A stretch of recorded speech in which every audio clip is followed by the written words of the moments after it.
Free Draymond. By now, if you watch sports in any capacity, you have seen the choke heard round the world.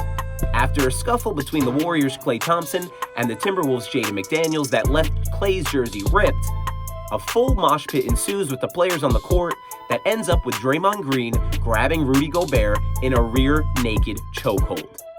Refs, coaches, and players trying to get him to stop choking him for what looks like around 8 seconds on the video. Now, I won't argue that this looks terrible, but some quick thoughts on the incident.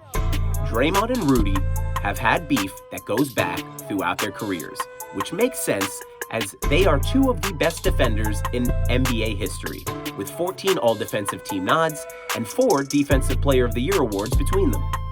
Draymond seems to be protecting his teammate in the video, and even though it seems rash, I'll always support that.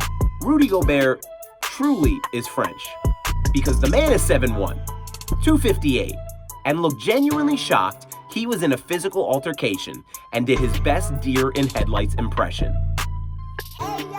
The NBA did not seem as thrilled with the scuffle as I was, as they handed out a 5-game suspension to Draymond Green the next day, and no one else.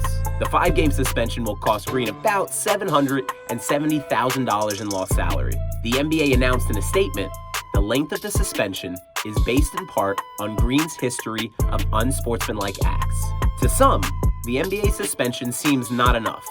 To others, it's too much.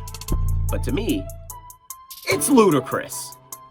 And for reference, here is a breakdown of NBA incidents and their ensuing suspensions, and you can be a judge for yourself.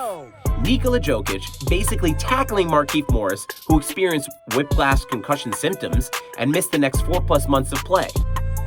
1 game.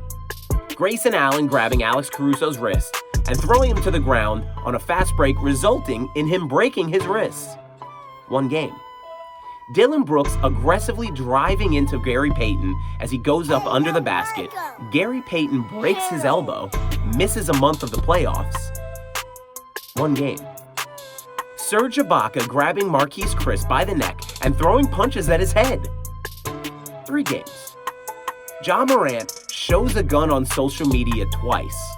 25 games. It doesn't make sense. The NBA and its commissioner, Adam Silver, are just handing out suspensions based on vibes. I imagine Adam Silver with the magic conch from SpongeBob SquarePants, and he whispers into the magic conch, "Magic conch, how many games should I suspend Draymond Green for?" He pulls the string, releases it, and then it answers. Maybe someday. Scuffles like this are what made people, me, fall in love with the NBA in the 90s, or as us old folks say, the glory days.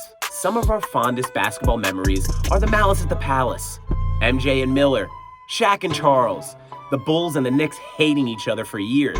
And we can even go back to October 18th, 1977, when Kareem punched the first overall pick, Kent Benson, in his first NBA game. Kent would be left looking like this.